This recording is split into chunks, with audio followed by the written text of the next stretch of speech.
I had Tariq Nasheed on my show recently. Yeah. We had a falling out some years back when he crashed one of my interviews, whatever. We talked it out. We realized what the misunderstanding was. He came back, did a cool interview. And his thing, his platform is FBA, Foundational Black Americans. Okay. You know about this? No. Really? Okay. This is definitely very big on social media. And especially when you talk about reparations, they, people like Tariq Nasheed, which is one of the loud voices in this, in this movement, they create very much of a divide between American Black people and Black people of foreign descent. Okay. So they call them tethers even. That's one of the terms they use about like Jamaican Americans or, Africans who live in this country and so forth. Okay. I'm not a huge fan of this. What's your take when it comes to this? And there's always been this kind of interesting, divide between Black Americans and Africans who live here and so forth. Black immigrants, essentially. I heard about this. I think I heard about this like 20 seconds ago. So I don't know anything about it. I can't really comment on that. I haven't spoken to Tariq in a minute. I wish I had. I owe him a call. We haven't talked in a while. But he's somebody who's been, welcome at the house, been at the house several times. I've been in his house. But it sounds like we are long overdue. But I don't like anything that's in the division type of thing to be, first and foremost. I think there's been long enough division. I think we should all unite. Yeah, D.L. Hughley, when I brought this up, he said that it's about as effective as peeing in a pool and trying to keep it separate. You know what I'm saying? Like, you could say it's separate, but we're all affected by the same thing. You know what I'm saying? I mean, the other term is ADOS, American Descendants of Slavery. That's another term that's been used. Listen, I'm an immigrant. So, I've always been pro-immigrant.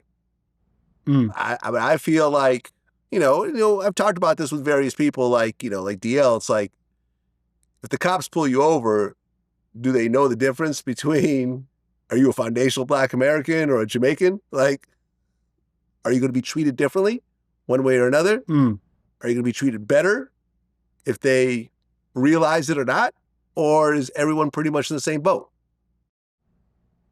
People spend a lot of energy on shit that, to me, is inconsequential. Maybe it's wrong of me to just kind of paint it with that brush, but it sounds ridiculous.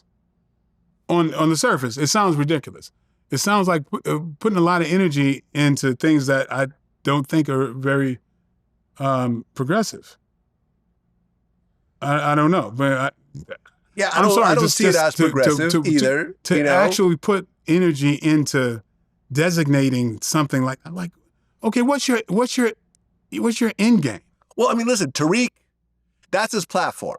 And it's his platform, and I respect it. He's a very intelligent guy. He's done well for himself. But for example, his latest project, the entire focus of it is to prove that hip-hop was only started by foundational Black Americans. Puerto Ricans and Jamaicans, they were around, but they were not part of hip-hop when it started. They came around later and had only minor contributions. That's his thing. I don't particularly agree with this. Okay. But he did a whole movie about it. Oh, okay. Well, my question would be, and again, I don't know, but my first question would be, okay, say you prove that. And? Right. What's your end game? What's the end? Okay, you proved that. There's a lot of times people will prove that there's institutional racism in the system. Yeah. Did we not know that already? So it's like, brother, 1 + 1 is 2. If you take 2 and you take 1 from that 2, then you got 1. I can say that in several ways, and he's speaking the truth. Right. Who gives a fuck? What does it matter? I don't know. So a lot of those things where I go, okay, this person is trying to prove this. I go, okay. And when you've proven that, what's the result? What's the result? Is there a utopia at the end of that? I don't know. Again, Tariq, forgive me because I don't know. I'm just taking it from what it sounds like. And if I'm given only the information that you're giving me, that's what I'm arriving at. There's a lot of that that drives me freaking crazy. Yeah, no, listen, I push back on it. Yeah. I push back because, and for example, the founder of hip hop, the father of hip hop is Kool Herc, who is a Jamaican immigrant. Mm-hmm.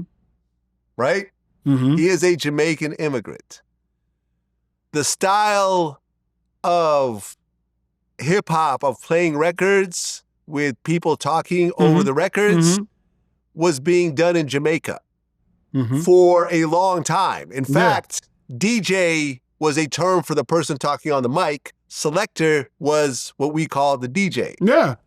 So I don't think it's a hard jump to say, hey, listen, this Jamaican kid grew up seeing this in his neighborhood. He came over and he changed the style of music, but obviously the influences of what he saw in reggae culture played a role in the growth of hip hop.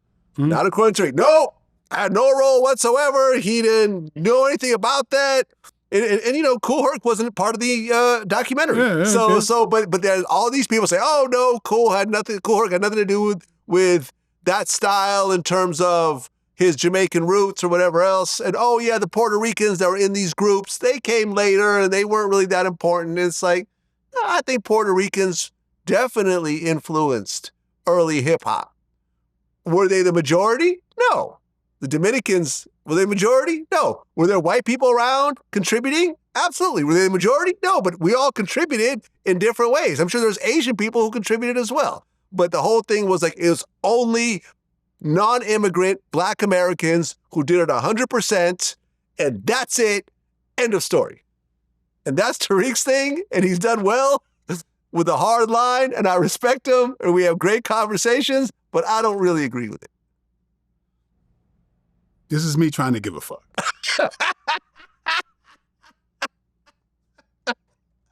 Still not giving a fuck. Not giving a fuck. No, really not. No. I'm trying. I'm so trying to give a fuck. No, right.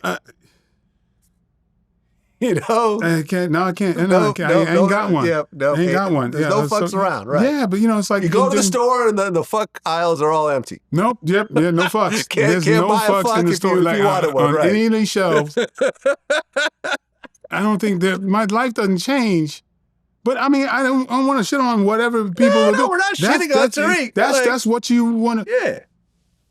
You know, but hey, you know, I'm from New York. People like they want to debate, man. Everybody want to talk about no, real. This is the real shit, man. You know what I'm saying, man?